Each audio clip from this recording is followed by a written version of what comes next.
What's up, everybody? Welcome back to the Martian MMA podcast. I am your host, and my name is John, and this week we are back with episode 122, where we will be analyzing and predicting the UFC Fight Night going down this Saturday, November 7th, 2020, headlined by Glover Teixeira versus Thiago Santos.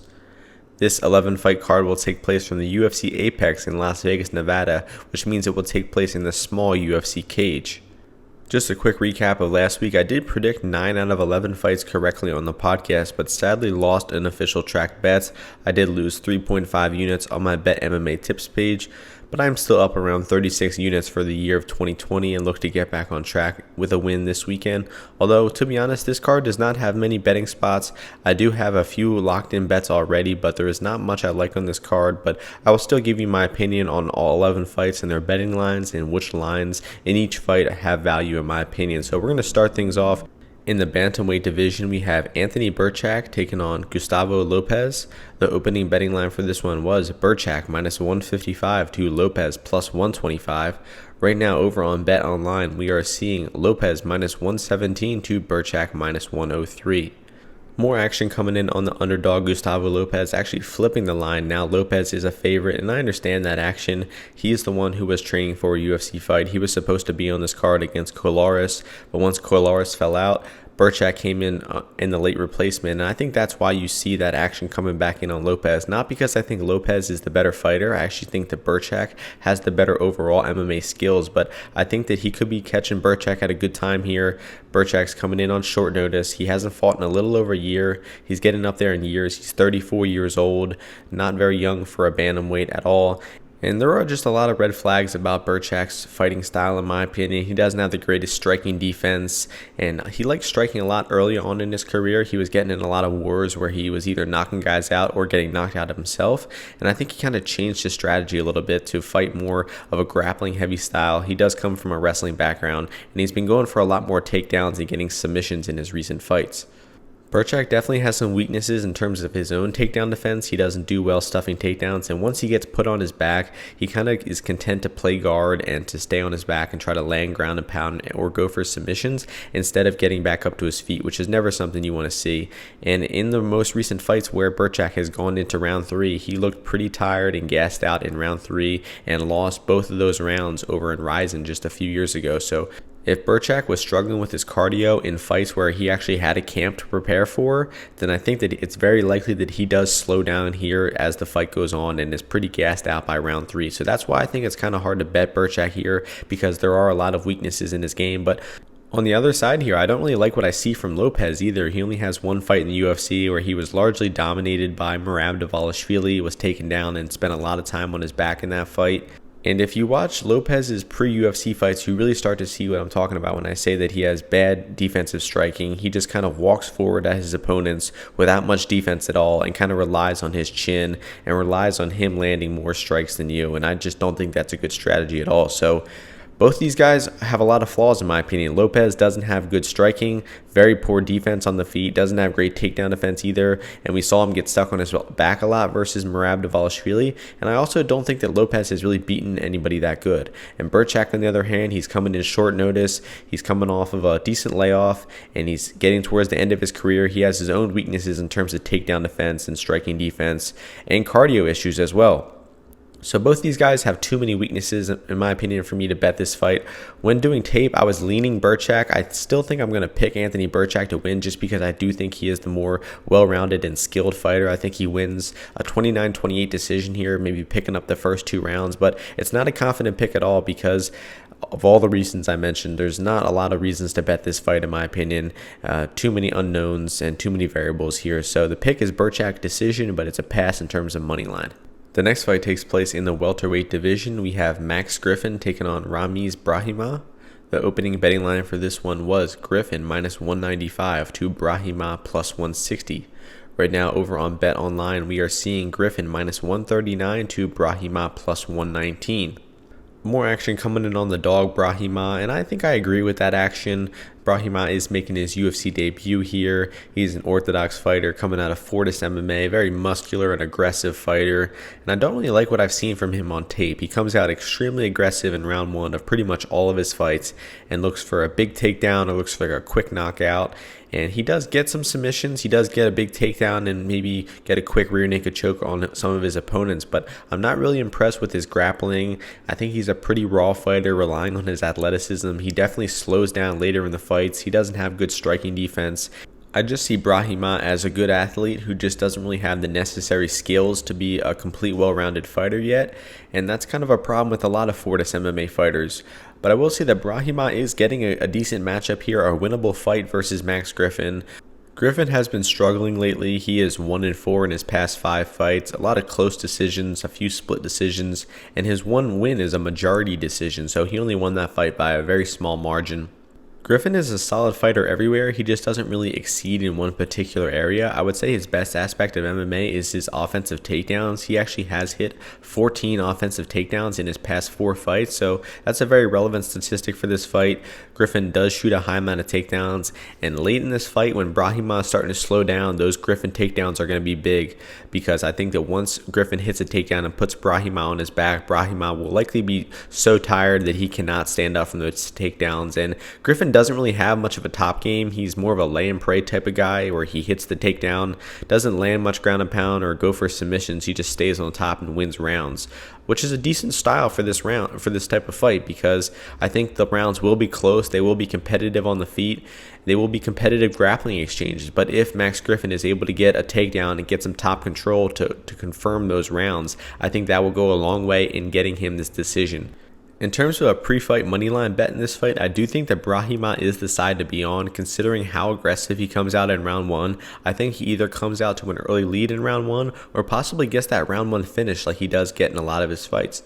If you're looking to bet Max Griffin here, I would suggest that you wait and try to do it as a live bet. Maybe halfway through round 1, at the end of round 1, look to live bet Max Griffin, because I do think he's the more experienced fighter, the more well-rounded fighter, likely has the better cardio out of the two as well. So if he is able to survive that early storm from Brahimaj, he likely does take over with his experience, with his cardio, and probably hits some takedowns and wins round 2 and 3 with some lay and pray and just minimal activity, being the more fresher fighter. So I'm going to pick Max Griffin to edge an ugly decision here. I think he wins round 2 and 3 for a 29-28 decision. Not the most confident pick though, because I do think that Max Griffin is towards the end of his career. Brahimaj is very athletic, and he could surprise me and come in here and get a quick finish. But what I've seen from Brahimaj, I'm just not ready to think that he is ready to pass this test in Griffin yet. So it's a close, ugly fight. No bets pre-fight for me. I think Brahimaj plus money is the side to be on, and look to live bet Max Griffin. The next fight takes place in the featherweight division. We have Darren Elkins taking on Luis-Garagorri. The opening betting line for this one was Elkins minus 225 to Garagorri plus 190. Right now we are seeing Elkins minus 255 to Garagorri plus 215. More action coming in on the favorite, Darren Elkins, in this one, and I understand that action. He is the much more well-rounded fighter, the much more proven fighter, but in my opinion, he is a little bit too far past his prime and just hasn't looked good enough lately for me to be betting him at minus 200 here or higher. Now, I'm not saying that there is value on Luis-Garagorri, because I don't think there is. I think that where the line is at now makes this fight a pass. But I do think Darren Elkins wins the fight pretty comfortably. I just see him being the much better fighter everywhere here, the better striker and the better grappler. I believe Elkins has the much more consistent and effective offense. He has the better boxing of the two, while Garagorri doesn't really land too many head strikes in terms of punches. He doesn't have his own good boxing defense, and most of Garagorri's offensive striking is relied around his kicks. He does have a decent left body kick, but I have not seen anything from Garagorri to think that he can beat Darren Elkins here. Most of the fighters that he's outstruck and beaten were just low-level fighters, and I don't think that really carries much stock into this fight here versus Elkins, who is probably one of the better fighters he's ever fought. I should also mention that Garagorri's defensive grappling is not very good. We have seen him taken down and struggle with wrestlers a lot in his career.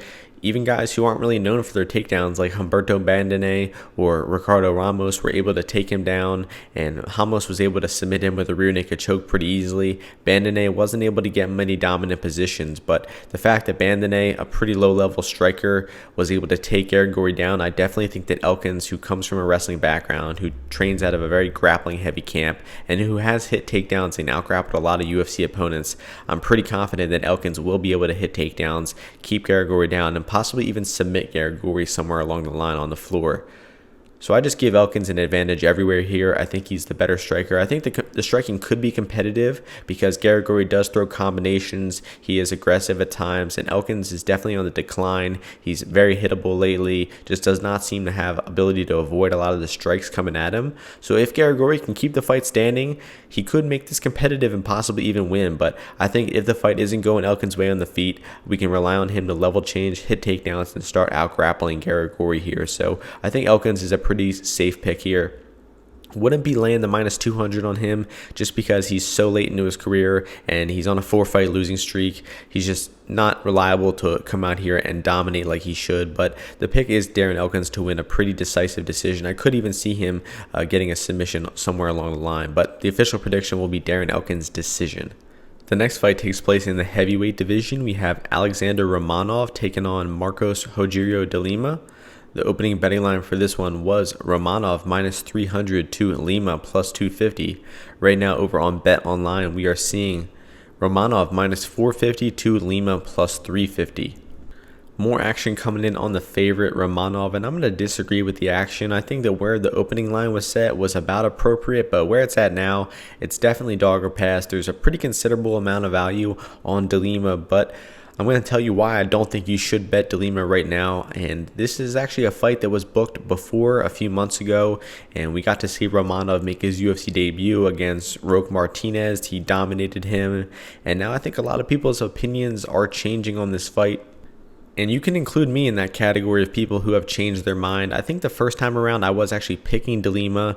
I was thinking that he was going to stuff the takedown, stand up from the takedowns, outstrike Romanov, but after seeing Romanov against Martinez, I just have a hard time believing that de Lima will stop that early takedown. Romanov is just so athletic and aggressive. He shoots early takedowns. He has big slams and suplexes. Very fun fighter to watch in the first round.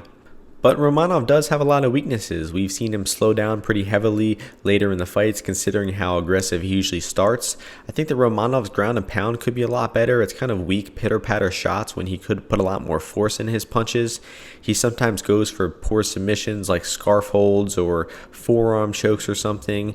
And his striking is just pretty raw, I would say. He has a decent left body kick, but he has not really been tested in terms of striking, and I do think that de Lima is the better striker. But this fight really comes down to, can de Lima stop the takedowns of Romanov? And I do not think that he does. I think that in round one, Romanov is so aggressive and so athletic that unless Lima knocks him out on the way in the first 30 seconds, that I don't see any way that Romanov doesn't take him down in round one. So that's why I think you should hold off on betting Lima here, because he's plus 350 now. Sure, that seems appealing, but during round one, after round one, he might be plus 500, 600, 700, and you might be getting a lot better value on de Lima.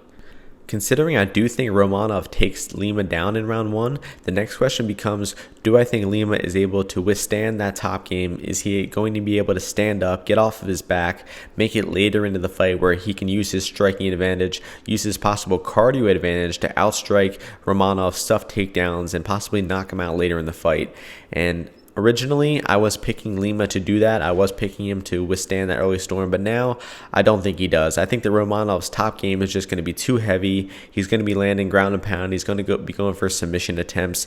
And if we had seen de Lima come back from adversity before, we've seen him escape bottom and come back and win the fight late on attrition, I would be picking Lima here, but we just haven't seen him do that. I think that he's really going to struggle with the top position, and I could see Lima wilting a little bit, maybe quitting from that top pressure of Romanov. We saw in Romanov's debut against Martinez. Martinez was very tough in that fight. You could see that he wasn't quitting. You could see that he was really trying hard to get back up to his feet. Even when he was getting smashed with ground and pound, he wasn't really looking for a way out. And I don't know if we can rely on that with de Lima here, who is a guy who was winning round one versus Stefan Struve, dominated round one. And then next thing you know, round two, he gets taken down and submitted right away in the next round. So stuff like that just makes me think that de Lima likely wilts under the pressure of Romanov here. So the pick for me is going to be Romanov to get a finish in round two. I think it's likely going to be a submission finish because his ground and pound just really isn't hard enough to get a finish. I mean, it obviously could happen when he's unloading with strikes, but I think that the submission is more likely. So the pick here is going to be Romanov submission round two. And if you're looking to bet de Lima here, I would just take the knockout prop pre-fight or look to live bet Lima midway or after round one. The next fight takes place in the middleweight division. We have Trevin Giles taking on Lewis. The opening betting line for this one was Giles minus 115 to Lewis minus 105. Right now over on Bet Online, we are seeing Lewis minus 120 to Giles plus 100. There is two-way action coming in on this fight, a little bit more on Lewis's side. That's why he is the slight favorite right now, but very competitive fight between these two. I'll start things off with my thoughts on Trevin Giles. He's a bit of a confusing fighter. He's primarily a boxer. Most of his offense is just throwing hands with the occasional leg kick. And he did shoot a decent amount of takedowns in his early UFC fights, but we haven't really seen that wrestling ability from him in his past few fights. And Giles has just really struggled with keeping a 15-minute performance up. We've seen him win fights early. He was beating Zach Cummins. He was doing well versus Gerald Meerschaert. And then in round 3 of both of those fights, he ended up getting caught. He got dropped with a punch versus Cummins, then submitted, and he was caught in a dumb grappling transition versus Meerschaert and got choked out cold in that fight. Giles' most recent fight was against James Krause, and Krause took that fight on like 2 days' notice. He moved up a weight class, didn't have a camp, and still gave Giles a very tough fight. Giles was taken down in round 1, had his back taken for several minutes, but was able to escape with about 30 seconds left in the round, land some good ground and pound, and likely steal the round back. And by round 2, Krause was exhausted. The commentators were noting how tired he looked, but Giles just wasn't really making him pay for that. He wasn't pouring it on. He was outstriking Krause in round 2. It was likely up 2-0 going into round 3. But in round 3, Giles was actually outstruck by Krause. And even though Krause was looking real tired, even though he came in on short notice, he was a weight class below, he actually outstruck Giles and made that fight really close. And Giles snuck out a split decision against Krause. That's not a good sign from Giles, in my opinion. And even though Bivon Lewis hasn't looked great in his UFC career, I am favoring him in this fight because I think that Bivon is the more diverse striker. I think he mixes it up a lot better with his kicks, his knees, his elbows. He mixes in his clinch a lot. You'll see Bivon Lewis strike a distance for a little bit, and then he'll mix in his clinch very periodically. So I think that Lewis will be mixing it up a little bit better on the feet. He will be landing better kicks. He will be working in his clinch game, landing some clinch strikes. And that's the way I see Bivon winning this fight, by just mixing up his striking more, being a more diverse threat on the feet instead of just primarily boxing like Giles. So unless Giles is able to hurt Bivon with a punch or maybe get his offensive wrestling game going, I see Giles struggling a lot in this fight with the range, with the athleticism, and the striking of Bivon Lewis here. So the pick for me is going to be Bivon Lewis by decision here. I could see a late round 3 TKO because that is where Giles starts to fall apart and he starts to gas out a lot in his fights in round 3. So the round 3 finish is possible, but my official pick is going to be Bivon Lewis by decision. The next fight takes place in the featherweight division. We have Giga Chikadze taking on Jamie Simmons. The opening betting line for this one was Chikadze minus 485 to Simmons plus 350. Right now we are seeing Giga minus 900 to Simmons plus 600. So as the line indicates, this fight is a mismatch, a very short notice fight that they're just throwing together here, just throwing Simmons to the wolves. It serves no real purpose in my opinion. Doing tape on Simmons, he's a very low-level fighter. He fights with a lot of nervous energy. He comes out extremely aggressive and uncoordinated often. Simmons has hit takedowns and outgrappled people, but those were also low-level opponents, not even close to the level of Giga. And I think that Giga is improving his takedown defense enough to deal with Simmons pretty easily here. So the question remains is just how Giga will win this fight. Will it be by knockout, or will Simmons be tough enough to make it to a decision? I lean with knockout. I just think that he will be landing so clean. Simmons will be shooting desperate shots. They just will not be landing. And I think that Giga eventually finds home for a knockout shot. It likely gets ugly here, so this is a pretty terrible fight in my opinion. If you want to bet this fight, go Giga inside the distance or something like that. I don't even know what the lines are at right now, but I'd probably just advise to pass this fight and to move on. So the pick is Giga by round 2 knockout. The next fight takes place in the women's strawweight division. We have Claudia Gadelha taking on Yan Xiaonan. The opening betting line for this one was Gadelha minus 130 to Yan plus 110. Right now we are seeing Yan minus 155 to Gadelha plus 135. So the line has flipped. Yan Xiaonan is now the favorite, and I understand why. She's coming off of 2 good wins, one a close fight versus Angela Hill, and one a dominant performance over Karolina Kowalkiewicz. Yan is a very fun fighter to watch. She's got a very powerful striking style. She throws a lot of hard kicks, very hard punches, and she's very accurate with her strikes as well.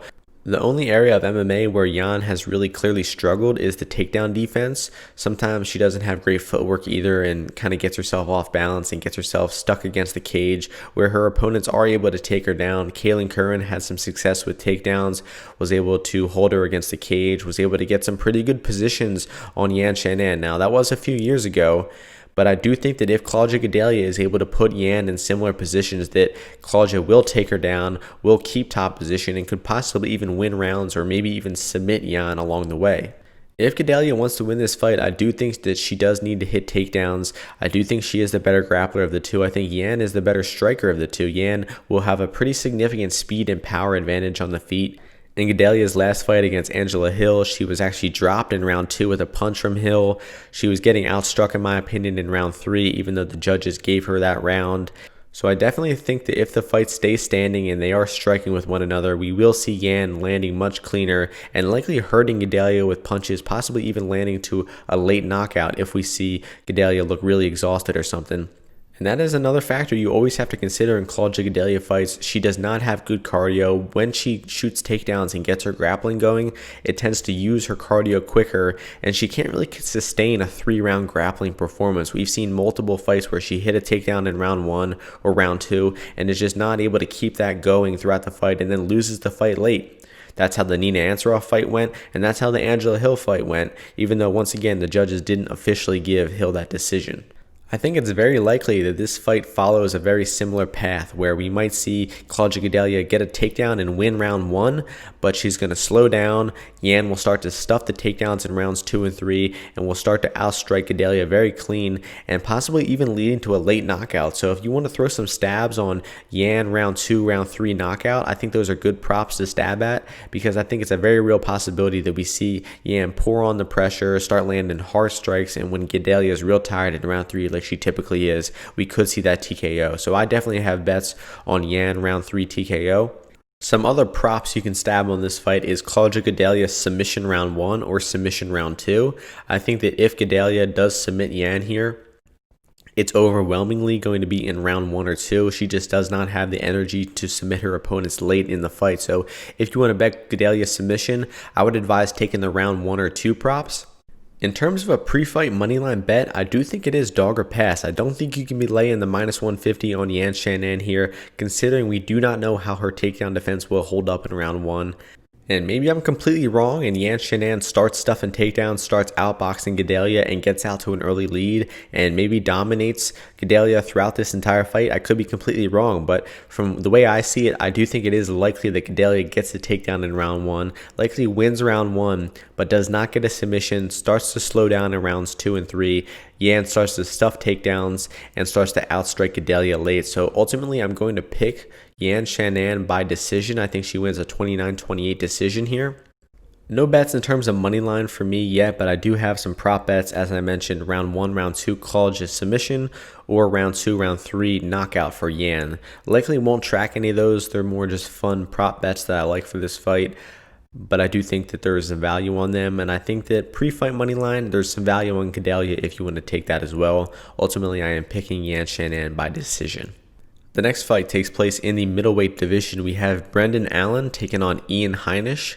The opening betting line for this one was a minus 110 pick'em on both sides. And looking over on Bet Online, we are still seeing a minus 110 pick'em on both sides. The early action in this fight actually came in on Brendan Allen. Heinisch was sitting at about a plus 120 dog for a few days, but people gobbled up that plus money and it is now a pick'em. I understand why people came in on Heinisch because he does have good takedown defense. He does do well in takedown defense type of fights like the Cesar Ferreira fight, the Antonio Carlos Jr. fight. I will note that Heinisch's takedown defense, his defensive grappling in those two fights looked phenomenal. It made me a big fan of him. But to be honest, I was a bit disappointed with his performances against Brunson and against Akhmedov. It kind of made me realize that Heinisch isn't a great distance striker and more thrives in those takedown defense type of situation fights. But good for Heinisch that this is another one of those fights against Brendan Allen, who is primarily a grappler, who doesn't have great striking of his own right, and is almost always looking for that offensive takedown and to get you down to the floor. Allen does have a very good top game. He's got heavy ground and pound, very good control and submissions on the ground. but his wrestling is actually pretty unproven. Most of his fights in the UFC have been grappling type of fights, and he has won a lot of the fights by finish on the ground, but he actually hasn't secured that many of his own takedowns in his UFC fights. So from a matchup perspective, I think this is actually a very good fight for Ian Heinisch. It's a guy who is going to try to take him down. Ian Heinisch has good takedown defense, has great ability to get up off of his back once he gets taken down. I understand why those people came in on Heinisch at plus money. I do think those are probably good bets, but I have a suspicion that Brendan Allen will come out to an early lead. He will get a takedown in round 1, and I think Heinisch has a great chance at standing up from that takedown and to win the fight late, but I think you'll get a better price on Ian Heinisch in terms of a live bet than you will now at minus 110. So at the minus 110 pick'em price, I think the value is on Brendan Allen because I think he is likely to hit a takedown and to get his grappling going in round 1. But after the first takedown, I think each takedown will get progressively more difficult to get for Brendan Allen as this fight goes on. So I see the fight being a lot closer the later it goes, but early on I favor Brendan Allen. And I think in terms of an official prediction, I'm actually going to pick Brendan Allen to win a decision. I think he gets takedowns and does enough with his top position to win rounds 1 and 2. Round 3 I think will be very competitive. I think Heinisch likely stuffs the takedowns and wins that round. Going into this fight, I was thinking I was going to predict Ian Heinisch here, but I just do not think he lands enough strikes. I don't think he's going to make the striking exchanges count for enough to confidently pick him here against Allen. I just think that once Allen gets the fight to the floor, he will be clearly winning, while I can't say that the same about Ian Heinisch. I think the fight could be standing and could be competitive just due to Heinisch's lack of activity, lack of pressure at times. So it's a good matchup for Ian Heinisch, very good matchup for him, but I still think I'm going to go with the youth, the athletic fighter here to hit the takedowns, to out-grapple him early, and to win a decision. So the pick is going to be Brendan Allen by decision. The next fight takes place in the bantamweight division. We have Gadelha-Yan taking on Raoni Barcelos. The opening betting line for this one was Barcelos minus 325 to Taha plus 250. Right now over on BetOnline, we are seeing Barcelos minus 365 to Taha plus 290. So even though Barcelos is coming in here on short notice to replace Taha's last opponent, Barcelos is now the massive favorite and still getting bet as a massive favorite. So you can tell that the public is pretty high on Raoni Barcelos. When rewatching some of Barcelos' fights this week, I was a bit underwhelmed with what I saw. I think his striking is not as good as it could be. He doesn't really have a very consistent offense. He doesn't really throw his lead hand that much. I think if he developed a jab, he would be a much more effective fighter. When I'm watching Barcelos strike, it seems like he's a bit confused at times at range. When his opponents are standing far away from him at kicking range, like Said Nurmagomedov was doing, he tends to struggle with those opponents a lot and doesn't really know how to get inside on them. So in this fight, I think the striking will actually be pretty competitive between the two. I think that Taha's boxing could present some problems for Barcelos here on the feet. So I give Barcelos a slight striking advantage, but I definitely think the fight will be very competitive on the feet. Where the fight really favors Barcelos, though, is the grappling. Barcelos is the much better grappler. He shoots a pretty high amount of offensive takedowns, and once he gets you down to the floor, he has hard ground and pound. He's got very good top control. He attacks submissions like rear naked chokes and arm triangles. And that's a great sign for Barcelos because Taha has been taken down in the past. He was taken down and controlled on the ground versus Bruno Silva in his last fight. And I definitely think that a good grappler like Barcelos has the chance to submit Taha on the floor here. Taha gets up very recklessly. He either gives his back for a back take or gives up his neck for a front choke when he's standing up a lot of the time. So Barcelos is going to be very live for a submission here. I actually have a bet tracked on Barcelos submission, half a unit, plus 400 odds. So unless Barcelos gets this fight to the floor, though, I think it will be very competitive. So I would definitely advise it's dog or pass. Do not lay the minus 300 or so on Barcelos. He's coming in on short notice, and I think this fight will be competitive while it's on the feet, and Barcelos only likely looks minus 300, minus 400 if he starts grappling, and I do think he does hit takedowns, but he's just not very reliable to shoot a high amount of takedowns, so definitely pass on Barcelos at minus 300 or higher. It is dog or pass at those odds, but ultimately I am picking Raoni Barcelos. Even though I bet submission, I think an official prediction I'm going to go with is decision. Raoni Barcelos decision as the official prediction, but I think the submission is very live here. The next fight takes place in the heavyweight division. We have Andrei Arlovski taking on Tanner Boser. The opening betting line for this one was Boser, the favorite, at minus 260 to Arlovski plus 220 underdog. Right now, over on BetOnline, we are seeing Boser minus 305 to Arlovski plus 255. More action coming in on the favorite Tanner Boser in this one, and I disagree with the action. I think that even where the opening line was set, it might have been a little bit too wide in the favor of Tanner Boser. I think there's some massive recency bias going into this line. I think that because Tanner Boser is coming off of 2 back-to-back knockouts in a row, he's getting a bit overvalued here. And considering that Boser's best win is Felipe Lins, an opponent that Arlovski has also beat, I don't understand why this line is so in favor of Boser. I think this fight will be a 15-minute kickboxing match. I don't see a knockout being likely on either side, although Boser is definitely the more likely to knock Arlovski out. Arlovski doesn't have the greatest chin, although he has only been knocked out in one of his past 12 fights at heavyweight. Most of them have gone the distance, so Arlovski's chin is not terrible, but I definitely think that Boser is the more likely to land a knockout if one does score a finish here. But the most likely outcome, I think, is just a competitive 15-minute kickboxing match between the two of them. They both put up solid volume. They both throw a lot of leg kicks, good punches, good boxers. And I think this will be a fun, competitive fight. I like both these guys a lot for being heavyweights. And I think this will be eventually a close decision that Tanner Boser does win. But the odds on the over 2.5, the odds on the goes the distance, even the odds on Arlovski money line are pretty good. I think at plus 255, Arlovski is a must bet for at least a half a unit minimum here, because I just think that line's way off. I think that Boser deserves maybe 60% at most in this fight. So maybe even go a little heavier than a half a unit on Arlovski, because I do think this line is about 10-12% off.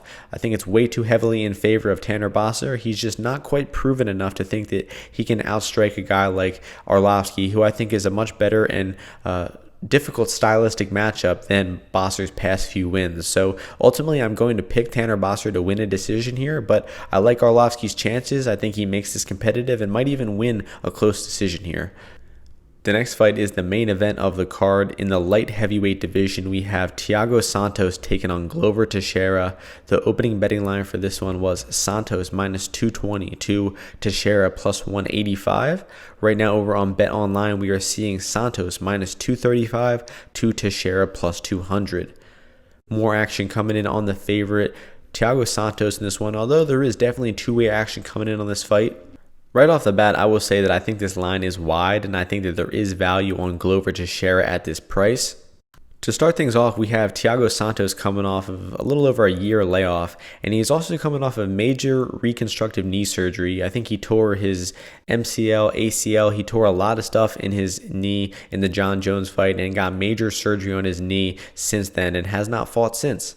So that alone has got to be in the back of your mind. And then you also got to realize that Thiago Santos doesn't have good takedown defense. He's been taken down and submitted by his opponents before. He actually got taken down by Eric Anders several times in their fight. And Anders really isn't a wrestler and was able to take down Santos, was able to take his back, was able to put Santos in a lot of bad spots, even when he was really gassed out in that fight.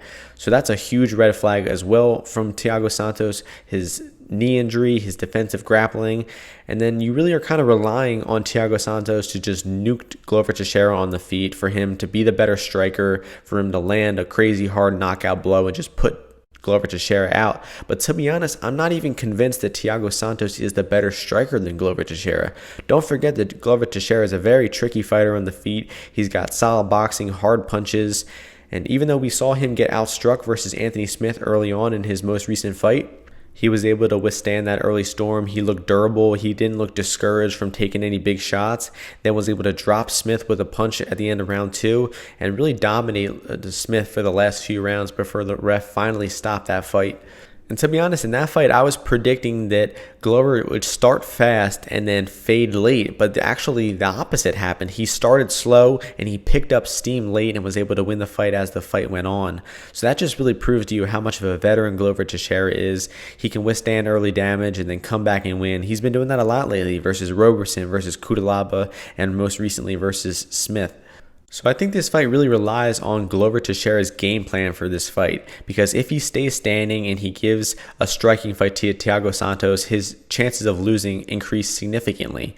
But if he decides to attack wrestling, he decides to go for offensive takedowns and looks to exploit that bad takedown defense, that bad ground game of Thiago Santos, his chances of winning increase exponentially. So it really depends on what approach Glover has here. I think that no matter what, even if he starts getting hit with strikes in the feet, I think that he will start to close the distance and look to get takedowns. I think Glover is a very smart fighter. He knows what he has to do to win, and I think that he will likely look to exploit the takedown defense of Santos here. And just a quick side note, it's funny how quick stuff changes in MMA, because I've been a big Thiago Santos fan. I've been picking him in his past few fights. I actually picked him against John Jones, and even though I picked him to win by knockout, I actually thought that Thiago Santos won that fight via decision. I did give him rounds 1, 2, and 5, and think that Thiago Santos did enough to win that decision versus John Jones. And here we go now. I'm picking against him. I think I'm going to go with Glover Teixeira to withstand that early striking storm, to find the takedowns, and to start to out-grapple and eventually finish Thiago Santos on the ground here. I just wanted to point that out real quick, because it is funny how quickly stuff changes in MMA. You might pick a guy to win a fight one month, then you might pick against him the other month. It's not personal. You just got to be objective. You can't be biased. You can't have favorite fighters in this, because when you're analyzing fights, when you're betting fights, you can't have favorite fighters, and you got to take everything objectively. So I think that Thiago Santos struggles finding the knockout here. I think that Glover is durable enough to withstand that early storm, to find a takedown, to get his offensive grappling going, and eventually finishes Thiago Santos in rounds 2 or 3 on the mat here. So the pick for me, let's go with Glover Teixeira by round 3 submission as my official prediction, and I likely will be locking in some action on Glover Teixeira at the plus 200 money line. I think the Glover money line and the Glover submission prop has some value here, and I'm going to be picking Glover Teixeira to win. So that is going to do it for this podcast. I analyzed, predicted, and discussed the betting lines for all 11 fights going down tomorrow night in the UFC's card. You can find all my official track bets on my BetMMA tips page, which is in my Twitter description, the YouTube description of this video, and that's where I track all my official bets. Even though I have lost 2 weeks in a row, I still am up around 36 units for the year 2020 and hope to get back on track in a profitable week this week. Don't have too many bets this week. The over in the Tanner Boser Arlovski fight, submission Heinisch-Barcelos, and we'll likely lock in some Glover Teixeira money line action, but it's definitely going to be a light week in terms of official bets for me. So hope you all enjoy the card this weekend. Hope you all win some bets, and I will see you before the next UFC event. Peace.